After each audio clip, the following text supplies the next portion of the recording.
Hai gengs, hari ini gue semangat banget karena mendapatkan cerita nih yang di luar Nurul, gak habis fikri, yang pokoknya endingnya nih di luar perkiraan BMKG juga. Dimana kisah ini tuh dikirim dari teman kita namanya Prasasti atau biasa dipanggil dengan Asti. Nah, Asti ini sudah kehilangan kedua orang tuanya sewaktu dia berusia 11 tahun. Dimana kejadiannya waktu itu sebenarnya dia agak-agak lupa-lupa ingat. Pokoknya dulu nih, keluarganya itu bisa dibilang kaya raya. Karena punya sebuah bisnis makanan oleh-oleh yang terkenal di daerahnya. Usahanya itu tapi semacam apa ya, usaha keluarga besar dari sang ibu. Jadi dari kakek neneknya nih yang punya usaha tersebut. Nah, anak-anaknya itu dikelola tuh masing-masing dikasih cabang-cabang-cabang, tapi dengan merek yang sama. Ya kalau istilah sekarang nih macam franchise. Tapi ini yang megang tiap cabangnya ya anggota keluarganya sendiri, bukan dijualin ke orang lain. Pokoknya sang ibu ini tuh 3 bersaudara, dan ibu itu anak tengah. Ya pokoknya nih, seingat Asti, dari dia TK sampai SD, sampai terakhir tadi tuh umurnya 11 tahun, hidupnya nggak pernah susah. Kemana-mana nih naik supir, diantar supir. Karena ibu bapaknya tuh sibuk lah ngurus bisnis. Dan kalau mau apa-apa nih pasti diturutin. Sampai dia pernah ke Jakarta doang buat beli satu set komik, terus dia balik lagi tuh ke daerahnya. Jadi memang Asti ini tinggalnya di daerah ya, yang jual makanan khas oleh-oleh itu. Nah cuma ada satu ketika nih yang bener-bener Asti inget banget momennya. Waktu lagi jam pelajaran di sekolah, tahu-tahu nih ada supirnya datang gitu ngetok pintu kelas dan kayak ngomong sesuatu gitu bisik-bisik ke bu guru. Abis itu si Asti diminta ikut pulang sama si supir. Ya Asti bingung dong ada apa. Padahal jam pulang sekolah tuh masih lama. Dan ekspresi dari si supir sama bu guru itu kayak raut mukanya tuh berbeda. Wajahnya kayak gimana gitu, mencurigakan. Dan waktu si Asti udah sampai rumah, ternyata ada rame-rame dan bendera kuning, gengs. Yang ternyata ayah dan ibunya telah tiada. Kejadiannya mendadak gitu, Asti juga nggak nyangka. Awalnya dia bingung kenapa ngeliat semua orang ini pada nangis. Padahal sebelumnya keadaan ayah ibunya tuh baik-baik aja loh. Singkat cerita, karena Asti memang agak lupa-lupa ingat, makanya tadi dibilang kejadiannya tuh ringkesnya tuh bagaimana. Akhirnya dia dirawat lah oleh kakak dari sang ibunya dia, namanya Tante Wardia. Kejadian dari tadi tuh meninggalnya kedua orang tuanya terus dia diasuh sama tantenya, itu cukup cepat ya. Soalnya memang ayah dan ibunya itu meninggal secara mendadak, yang Asti juga nggak tahu penyebabnya itu apa sebenarnya. Orang kemarin-kemarin kelihatannya sehat-sehat aja, nggak ada yang sakit. Tahu-tahu pada hari itu meninggal. Dan setelah dikubur 2 hari kemudian, dia dijemput dan akhirnya tinggal di rumah tantenya tadi. Yang mana tantenya di rumah itu punya 2 orang anak. Yang kakak itu laki-laki bernama Pandu dan adiknya perempuan bernama Gina. Tapi dua-duanya nih umurnya jauh di atas Asti ya. Mau sama yang Gina aja tuh, Gina 4 tahun lebih tua daripada Asti. Nah dari sini kehidupan kelamnya Asti pun dimulai. Dia bilang tuh cerita hidupnya tinggal di rumah Tante Wardia tuh kayak di sinetron-sinetron.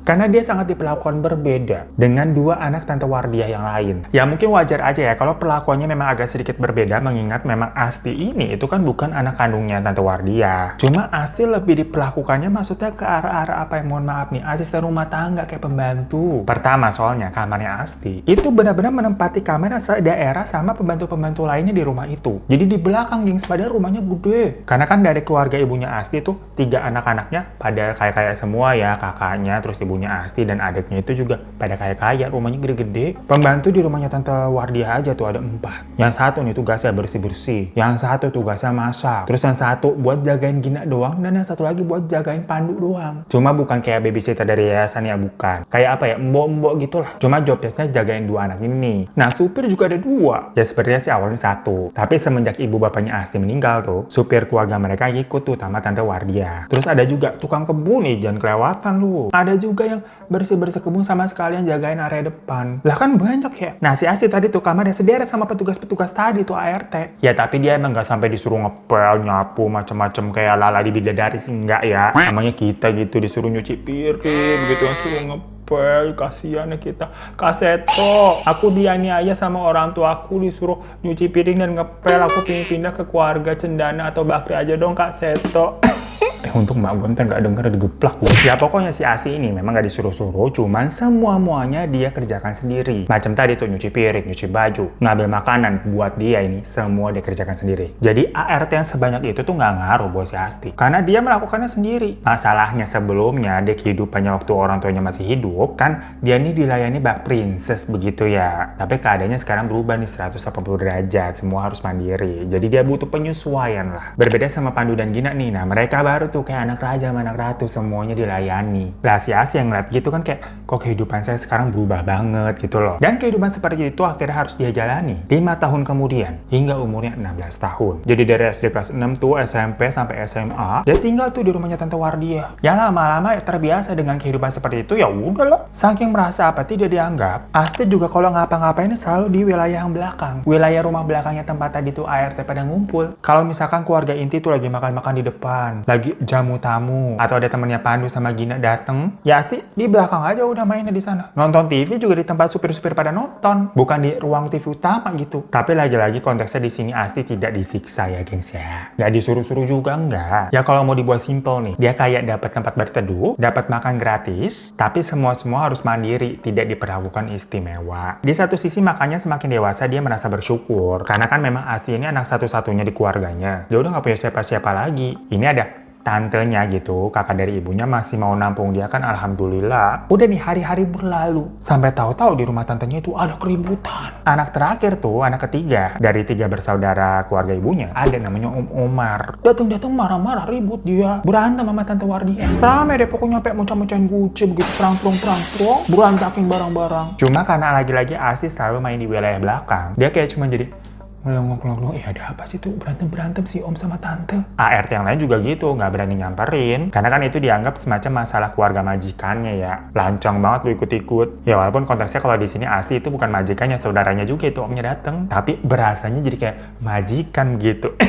Sama kita nih, sama emak gue juga, gue berasanya tuh emak gue majikan banget gitu. Kaset tuh aku disuruh nyuci piring. Dan parahnya, pokoknya waktu udah reda nih, para ART-nya baru tuh dipanggil masuk ke dalam sama si Tante Wardia. Nah, di situ baru si Asti kan kayak ngintip-ngintip kan. Ternyata itu di ruang bawah tuh abis tadi omnya datang pada rusak semua. Guci-guci pecah berserakan, lukisan-lukisan pada jatuh sampai ada yang robek, TV pecah. Pokoknya berasa kayak habis tawuran gitu ngeliatnya. Sampai Asti juga astagfirullahaladzim merinding begitu. Berarti tadi Om Omar datang tuh membabi buta gitu marahnya. Cuma kenapa sih Om tuh datang marah-marah begitu sih? Ya tentunya tapi Asti nggak berani nanya-nanya ya. Walaupun itu tentang omnya sendiri. Karena hubungannya Asti sama Tante Wardia itu lebih kayak ke majikan sama bos tadi gue udah bilang. Ada gap dan sungkan-sungkannya gitulah. Aduh, habis minum Coca-Cola kita. Nggak sama kayak tante sendiri, kita minum lagi ya Coca-Cola Mas Cita. Udah diberesin deh semuanya nih ya. Satu ruangan tuh jadinya kacau, gengs. Nah malamnya nih waktu orang-orang pada tidur, Tante Wardia tahu-tahu teriak-teriak manggilin orang-orang. Nah padahal kan tadi udah sempet sepi ya, udah tenang gitu, udah gak ada marah-marah. Itu tuh ada suara teriak-teriakan. Ya otomatis semua pekerjanya tuh sederet di kamar pada keluar. Termasuk si Asti yang jiwanya juga kayak ART gitu, langsung bangun nyamperin tuh ke rumah utama. Pada naik ke lantai 2 tuh ke kamarnya Tante Wardia. Dilihat di situ posisinya si Om Aryo, suaminya Tante Wardia, lagi nunduk gitu di lantai kayak gini sambil muntah-muntah kayak gitu gengs, gak berhenti-berhenti. Dan banyak banget keluaran muntahannya itu. Cuma yang bikin ngeri, dari muntahannya itu ada kayak gumpalan rambut sama kayak paku-paku kecil gitu gengs. Ya rame tuh tau malam-malam jadinya. Pandu sama Gita mukanya juga jadi panik. Nangis-nangis lihat bapak mereka kok begitu, kenapa Pak? Sampai akhirnya nih kayak ada orang gitu dipanggil ke rumah. Yang si Asti nggak tahu itu dokter atau siapa, yang nggak kenal dia, nggak pernah lihat. Tapi habis itu keadaan membaik. Sampai paginya dibilang nih Om Aryo itu lagi bed rest, tapi udah nggak apa-apa. Cuma seharian nih mukanya Tante Wardia bener-bener kayak pucet khawatir gitu gengs. Ya mungkin karena ngeliat suaminya kayak begitu ya, semalaman kali ya, panik lah, takut. Nah dari sini baru pertama kalinya dalam hidupnya si Asti akhirnya melihat penampakan. Dan dia ini baru tahu dan baru yakin ternyata di dalam hidup ini makhluk halus itu emang ada. Padahal ini ceritanya masih sore gengs, masih terang, masih jam 4. Asti ini baru pulang sekolah tuh, naik motor, motornya si supir. Jadi dia sekolah tuh nggak ada yang tersupir, tapi malah naik motor punya supirnya, karena kalau siang supirnya kan nganterin para bos-bos. Lucu ya bisa kebolak-balik begitu ya.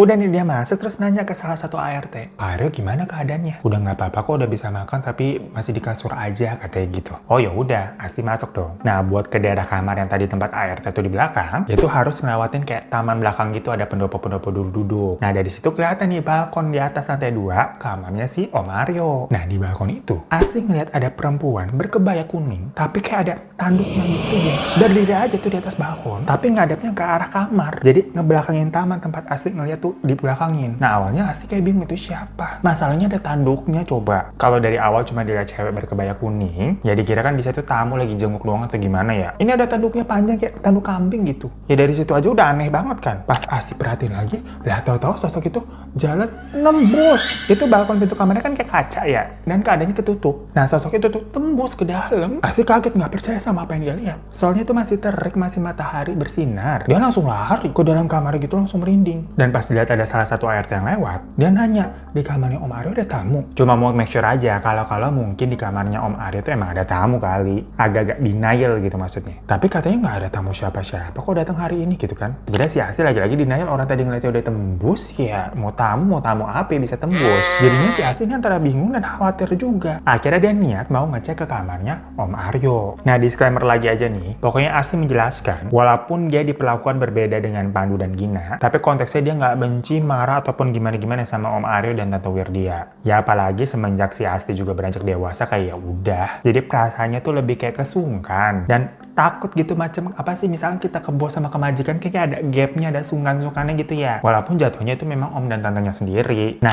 Asti ini khawatir perkara Om Aryo semalam aja udah muntah-muntah begitu, serem keluar paku sama rambut. Itu aja udah nggak wajar ya. Sekarang ngeliat ada sosok penampakan masuk ke kamarnya Om Aryo. Nah si Asti speak nih, kayak mau nengok keadaannya Om Aryo tuh ke atas. Waktu itu Pandu sama Gina belum pulang. Si Tante Wardia juga masih ngurusin bisnisnya di luar. Karena kan dibilang tadi kondisinya pagi-pagi Om Aryo katanya udah nggak apa-apa. Nah diketok deh tuh pintu kamarnya kan, minta izin masuk. Tapi nggak ada suara kayak Om Aryo menjawab masuk gitu, nggak ada. Ya kan takut kenapa nih Om Aryo nggak jawab. Orang pasti ada di dalam situ, makanya sama Asti dibuka aja tuh pintunya. Tapi di situ gengs, dia ngelihat sosok tadi itu lagi duduk di perutnya Om Aryo dan nengok ke Asti waktu Asti masuk. Mukanya kayak serem banget, kayak mimik muka marah gitu ngeliat Asti masuk ke dalam kamar. Terus sosok itu cepat banget berdiri dan pergi ke arah balkon luar tadi. Nembus lagi gengs. Si Asti langsung lari ke kasur tuh nyamperin Om Aryo. Yang mana Om Aryo kayak gelagapan, kayak nggak bisa ngomong gitu, kayak nafasnya tuh abis kayak tersengal-sengal. Akhirnya sama Asti dipapa gitu kan, diberdiriin terus dikasih minum, kayak minum Coca-Cola gitu. Tapi si Om Aryo mah ketakutan ya, nggak begitu, nggak begitu. Sampai dia nggak bisa ngomong apa-apaan. Asti sebenarnya juga ketakutan tadi ngeliat begituan. Cuma karena sosok itu udah pergi, dirasa ya udah aman kali ya. Nah di situ Om Aryo minta ditemenin katanya sampai Tante Wardia nih balik. Ya mungkin masih takut dia. Dan orang rumah disuruh nelfon Tante Wardia tuh biar cepet-cepet suruh balik. Dan bener aja nggak lama, si Tante pulang tuh dengan ekspresi yang khawatir banget. Abis itu si Tante memperbolehkan si Asti untuk pulang keluar dari rumah, meninggalkan mereka berdua tuh di kamar. Seakan tahu akan ada sesuatu hal yang mengerikan terjadi, malam itu juga Pandu dan Gina dibilangin kalian gak usah pulang, dan bener aja mereka nggak pulang gengs sampai seterusnya. Karena abis itu para ART nih sibuk making-makingin baju-baju mereka tuh masukin ke koper, dan Pandu sama Gina dipindahin, diterbangin ke Malaysia buat tinggal sementara waktu tuh di sana tanpa sempat pulang dulu ke rumah semenjak hari itu gengs. Jadi Asti sendiri itu pun belum sempat ketemu sama Pandu dan Gina lagi loh. Tahu-tahu baju-baju mereka udah di packing, terus ya udah dikirim gitu sama koper-kopernya, nggak ketemu lagi. Ya pastinya jadinya seluruh pekerja di sana bertanya-tanya dong, ada apa ini? Namun Asti dilarang cerita mengenai apa yang dia lihat yang di kamarnya Om Aryo kemarin kepada siapa-siapa. Jadinya Asti memikirkannya seorang diri aja, kepo, bertanya-tanya sendirian, apa sebenarnya yang terjadi? Kok tiba-tiba keadaannya kayak gini? Nah ada hal dadakan lagi nih yang terjadi, karena berarti kan kamarnya Gina kosong, udah pindah tuh orangnya ke Malaysia. Si Asti disuruh Tante Wardia untuk pindah ke kamarnya Gina. Ya istilahnya dari kamarnya di belakang tuh kamar ART, pindah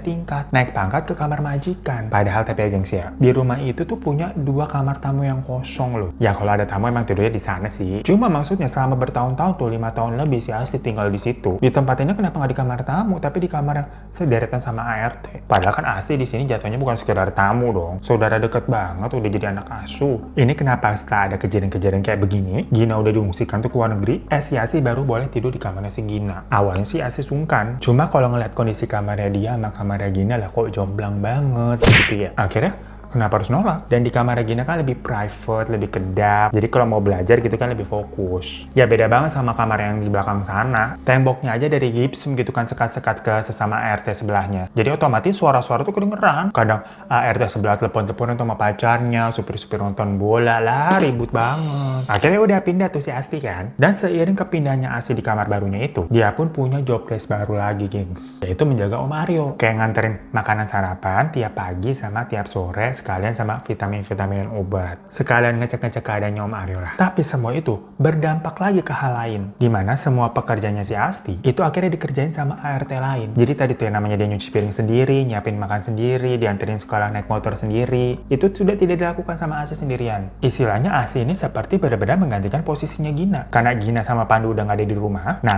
ART yang didedikasikan ngerawat dia kan jadi nganggur, kagak punya kerjaan. Sementara Asti ngerawat Om Aryo, karena Tante Wardia selalu pergi kerja kan sibuk, jadilah si Asti ini diperlakukan kayak gini gitu, semuanya tuh dikerjain sama ART. Dia jadi teringat sama hidupnya dulu waktu orang tuanya masih hidup, persis begitu. Punya kamar bagus luas, banyak ART nih yang layanin dia. Yang mana kayak, ini nih kehidupanku dulu nih, macam-macam pewaris keluarga Bakri begitu.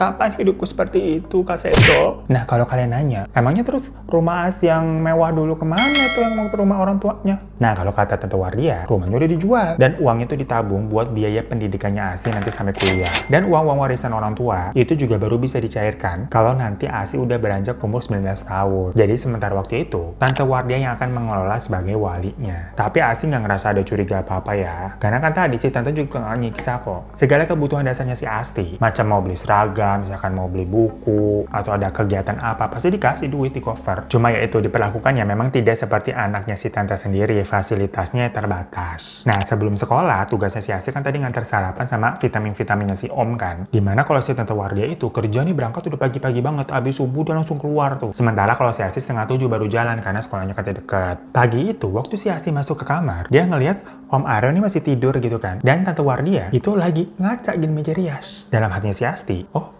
si Tante belum berangkat, tumben-tumbennya biasa subuh-subuh udah jalan. Ya karena Om Aryo ini belum bangun, sama si Asti nampan makanannya itu ditaruh di meja di samping kasur. Sambil bilang ke si Tante, Tante ini makanannya saya letakkan di sini ya buat Om. Terus dia balik kan keluar kamar. Setelah itu Asti siap-siap mau pergi ke sekolah. Diantar supir tuh, supir bekas keluarnya dulu. Akhirnya ngantar dia lagi. Tapi pas lagi buka pagar nih mau ngeluarin mobilnya, mobilnya Tante Wardia nih masuk. Yang ternyata si Tante balik karena katanya ada yang ketinggalan. Ya Asti kaget dong. Loh bukannya Tante tadi masih di kamar? Si Asti nanya waktu pas-pasan sama si Tante keluar mobil. Maksud kamu gimana? Tantenya kan nggak ngerti ya? Iya tadi saya pas antar sarapan buat Om, saya lihat Tante lagi di meja rias. Dengar begitu Tante Wardia langsung lari tuh masuk panik. Ya karena ngeliat si Tante panik, kenapa nih? Merasa kayak ada apa-apa? Kaget juga ya abisnya ya? Ngeliat si Tante tadi kayak di kamar, kok tau-tau ternyata dia baru pulang. Ikutlah si Asti lari tuh ke kamarnya Om Aryo. Nah waktu si Tante sama Asti buka pintu kamar, badannya Om Aryo tuh udah kayak kayang di atas kasur. Tapi tangannya kayak menekuk gitu, lidahnya keluar. Ih serem ah. Yang jelas pupil matanya tuh udah putih semua. Si Tante teriak histeris.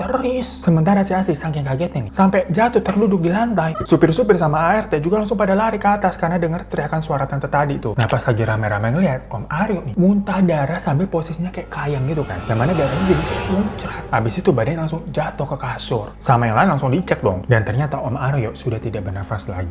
Hari itu juga Om Aryo dikuburkan. Si Asti izin sekolah tuh jadi dia nggak pergi sekolah dan membantu proses pemakamannya. Sementara Pandu dan Gina yang di Malaysia itu juga tetap tidak boleh pulang loh. Meskipun ayahnya di sini meninggal loh. Makanya si Asti akhirnya nanya tuh ke tantenya, sebenarnya apa yang terjadi Tan? Kenapa keadaannya Om Aryo meninggalnya seperti itu? Dan kenapa ada sosok wanita yang saya lihat di kamarnya Om Aryo yang beberapa kali kabar itu ngeliatnya ya ada penampakan begitu. Hubungannya apa? Apakah ada hubungannya? Tante Wardia yang masih lumayan shock ya ditinggal sama Om Aryo itu menjawab dengan nada yang penuh kemarahan. Dia bilang ini semua perbuatan Omar. Omar itu ingin menghabisi keluarga saya Ti, seperti dia menghabisi ayah dan ibumu. Hah?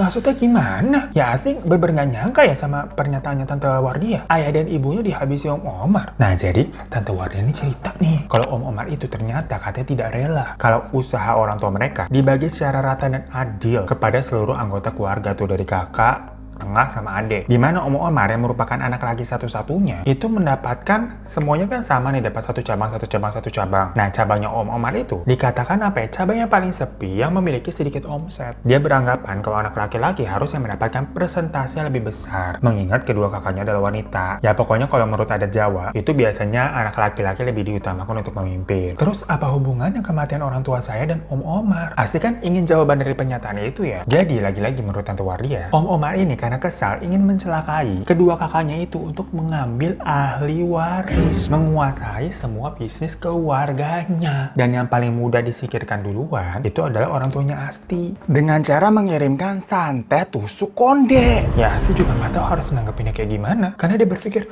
masa si Om Omar tega bisa begitu ya menghabisi kedua ayah ibuku? Karena selama ini dia melihat sosok Om Omar itu baik, malah nggak pernah ada ribut-ribut sama ayah ibunya. Yang jelas Tante Wardia meminta Asti untuk waspada kepada Om Omar. Dan si Tante ini berniat membalaskan dendam karena Om Omar ini telah membunuh suaminya dengan tusuk konde. Makanya si Tante ini mau membalas mengirim santet juga ke Om Omar. Ya Allah, jadi balas-balasan gak kelar-kelar. Nah tapi karena cerita tante tadi, Asti juga jadinya geram. Dan dia berniat mau membantu si tante untuk membalaskan dendam orang tuanya. Orang tuanya udah dihabisin. Kalau si tantenya kan tadi karena suaminya dibunuh. Kalau Asti karena kedua orang tuanya dibunuh. Jadilah dua wanita ini jogres bersatu melawan Om Omar. Tapi Tante Wardiani berpesan untuk merahasiakan hal ini rapat-rapat dari semuanya. Karena gimana pun juga dia dibilangnya aib keluarga. Ya Asti setuju. Nah akhirnya Tante Wardiani menyuruh Asti untuk menjaga di depan kamar selama si tante ini mau melakukan ritual. Sembari kayak ada memberikan sebotol air kecil gitu yang warnanya keruh tapi bukan botol Coca-Cola ya.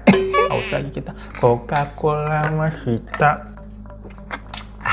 Ih berasa endorse nih, kita kagak dibayar Coca-Cola, bayar lu. Pokoknya si tante ini bilang, kalau kamu melihat sosok berkebaya kuning itu lagi, siram makhluk tersebut dengan air ini. Jadi pada malam itu, saat semua air itu udah pada tidur, mereka melakukan ritualnya, gengs. Ya untungnya kan posisinya si Asti udah pindah ke kamar Regina ya dari berhari-hari yang lalu. Jadi gak ada yang curiga karena si Asti jatuhnya udah di lantai 2 juga, selantai sama si Tante Wardia. Setelah berdiri beberapa lama nih waspada di depan pintu, ya sebenarnya Asti juga nggak tahu ya di dalam nih, tante udah mulai atau belum sih? Pokoknya dia standby aja nih megangin botolnya kan. Udah pegel nih kayak tiba-tiba dia merasakan kayak bulu kuduknya berdiri semua kayak kita nih berdiri juga. Karena perasaannya menjadi gusar yang hawanya langsung gak enak. Bener aja, makhluk itu tau-tau datang nih berdiri. Menampakkan wujudnya yang kira-kira 3 meter lah di hadapannya si Asti. Sosoknya nih kurus, mukanya pewat gitu, tapi bukan nenek-nenek ya. Saking kurusnya soalnya tulang pipinya dia kayak kempot gitu geng. Rambutnya tuh hitam disanggul dengan tusuk konde, pakai kebaya kuning yang lusuh dan kulitnya pucat. Dan baru kali itu juga akhirnya Asti ngeliat jelas nih penampakan kayak apa dan nyadar kalau ternyata kakinya nggak napak. Kukunya juga item-item gitu panjang.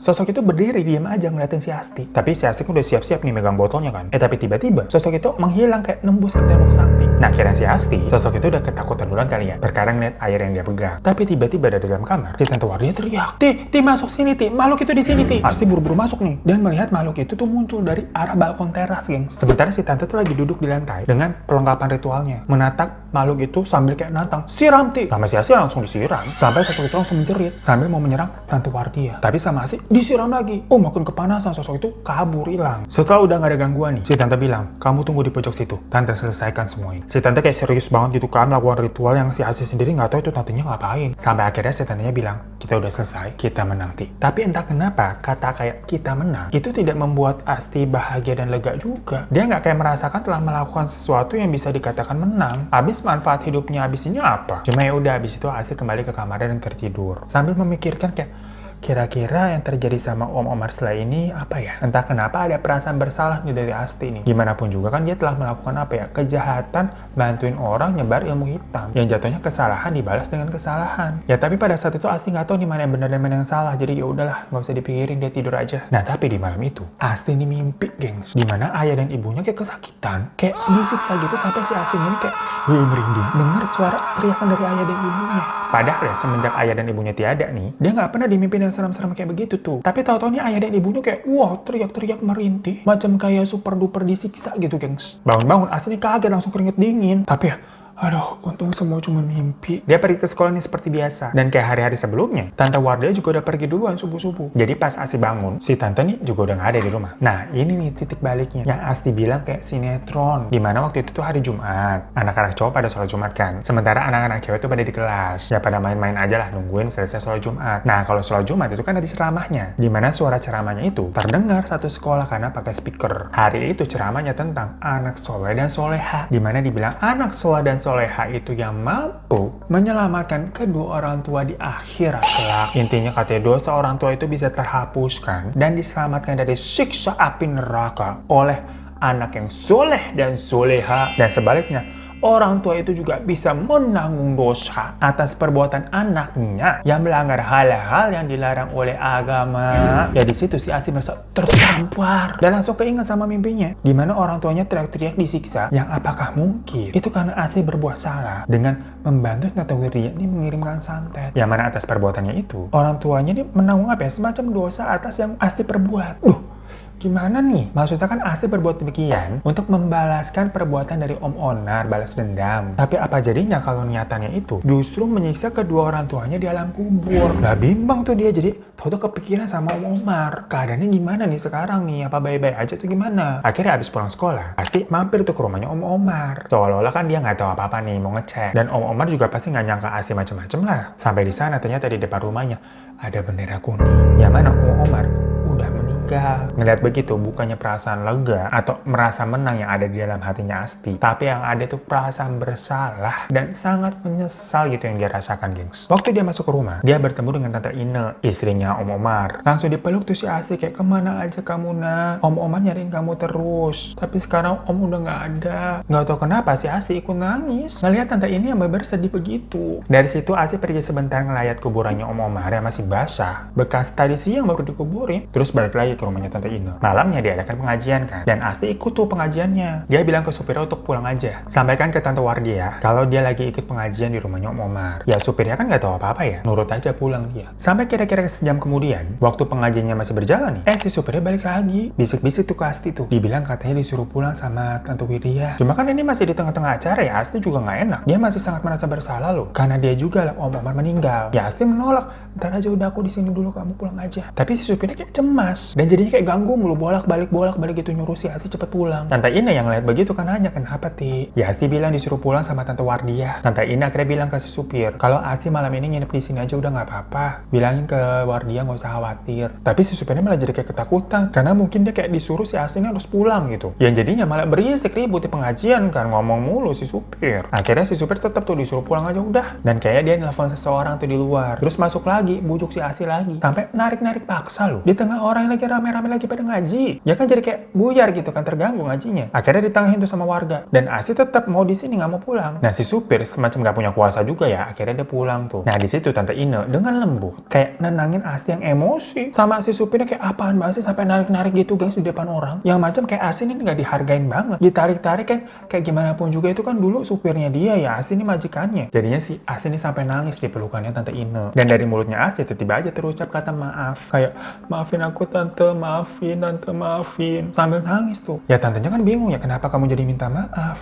Kamu nggak salah apa-apa kok, udah. Ini ngajinya bisa diterusin lagi kok. Pasti Om Omar juga senang kamu datang di sini. Dari beberapa minggu yang lalu dia nyariin kamu terus. Nyariin aku kenapa tante? Nggak apa-apa, Om kamu mah suka ngelantur. Katanya kamu dalam bahaya. Mungkin maksudnya Om kamu lagi kangen. Kamu bahagia kan di rumahnya Tante Wardia? Tante ini ngomongnya lembut banget. Makanya si Asti ini sampai bingung. Apa iya Om Omar sampai Tante Ine yang lembut begini tega-teganya ngirim santet ke ayah dan ibu sama ke Om Aryo? Akhirnya Asti ngajak si Tante untuk ke dalam kamar buat berbicara nih empat mata. Sementara warga sama Ustadz di situ masih terus ngaji. Di situ Asti nanya, apa benar Tan? Om Omar sengaja ngirim santet tusuk konde ke ayah dan ibu untuk merebut usaha dan harta. Ya Tante Ine kaget dong, kok kamu nanya begitu? Gak mungkin Om Omar ngelakuin hal seperti itu Asti. Dia sayang banget sama ayah dan ibumu. Sama kamu juga. Malahan waktu ayah dan ibu meninggal, Om Omar itu yang mau asuh kamu, tapi kalah di persidangan sama Tante Wardia. Karena Tante Wardia itu jatuhnya kakak tertua. Dan memang dinilai lebih mapan dari Om Omar. Malah belakangan Om Omar tuh sering bilang kalau katanya Tante Wardia ternyata yang telah mencelakai ayah dan ibumu. Makanya dia sempat marah datang ke rumah Tante Wardia sama Om Aryo. Cuma ya waktu pada saat itu si Tante ini nggak tahu pasti apakah perkataan Om Omar itu benar, soalnya Tante ini nggak percaya ada namanya santet gitu-gituan lah. Nah makanya si Asti ini cerita semuanya tentang Tante Wardia dan apa yang dia udah lakukan semalam tuh, sampai mungkin itulah penyebab Om Omar meninggal karena ternyata santet yang dikirim sama Tante Wardia ini berhasil, dibantu sama si Asti. Ya Tante Ine shock lah denger begitu. Kayak, kok kamu sampai sejauh ini Asti? Ini apa yang sebenarnya terjadi? Suara Tante ini sampai cukup tinggi. Histeris mendengar ceritanya Asti kok ada angin. Assalamualaikum. Sampai akhirnya beberapa warga yang tadi pada ngaji masuk ke dalam nanya kenapa. Dan mumpung kali ada Ustadz di situ ya, Asti nanya nih menjelaskan lagi semua perihal yang telah terjadi dan telah dia lakukan. Si Ustadznya sendiri pun cukup kaget dengan ceritanya Asti. Akhirnya nih setelah pengajian selesai, ada sesi ruqyah dadakan. Dimana si Asti ruqyah karena dia dianggap telah bersekutu dengan Tante Wardia telah melakukan ilmu hitam. Rasanya katanya badan sakit semua. Ih kaget. Dispenser nyala, ya ada-ada aja ya. Sampai mana tuh? Pokoknya tadi Asti di ruqyah rasanya kayak ditusuk-tusuk beribu-ribu jarum gitu, gengs. Dan di situ si Asti kayak mendapatkan semua gambaran kayak ada penerawangan gitu ya namanya ya. Kalau ternyata semuanya ini terjadi itu atas perbuatannya Tante Wardia dulu, di mana dialah yang serakah dan menganggap semua pembagian usaha yang diberikan oleh orang tua mereka ke anak-anaknya itu nggak adil kan, harusnya kakak tertua itu yang mendapatkan persentase lebih banyak. Sampai belakangan nih ternyata cabang usaha dari orang tuanya Asti itu yang paling maju, geng, paling rame. Nah, Tante Wardia ini tuh iri yang akhirnya mengirimkan santet kepada ayah dan ibunya Wardia biar bisa merebut usahanya itu. Dan ternyata berhasil tambah sukses, jadinya gelap mata, ingin tambah lagi. Jadinya mau mengambil kepunyaan adik yang paling kecil ya, Om Omar. Sampai sebenarnya kata Tante Ine, Om Omar bilang nih belakangan, dia katanya suka mimpi buruk. Dirinya diganggu makhluk tak kasat mata yang katanya ingin mengambil dirinya gitu, gengs. Tapi sama Tante Ine nggak ditanggepin karena menganggap ini Om Omar sering halusinasi nih. Kebanyakan baca-baca majalah mistis kali. Tapi ternyata sepertinya mungkin si Om ini tuh lagi mencari cara gimana menghindari ancaman yang dikirimkan dari kakak tertuanya itu. Makanya Om Omar sampai pernah sempat tuh datang ke rumahnya Tante Wardia, ngamuk di sana. Dan akhirnya Om Omar ini mau membalas kiriman santet dari Tante Wardia. Tapi ternyata Tante Wardia ini lebih kuat karena punya pegangan. Jadilah santetnya tuh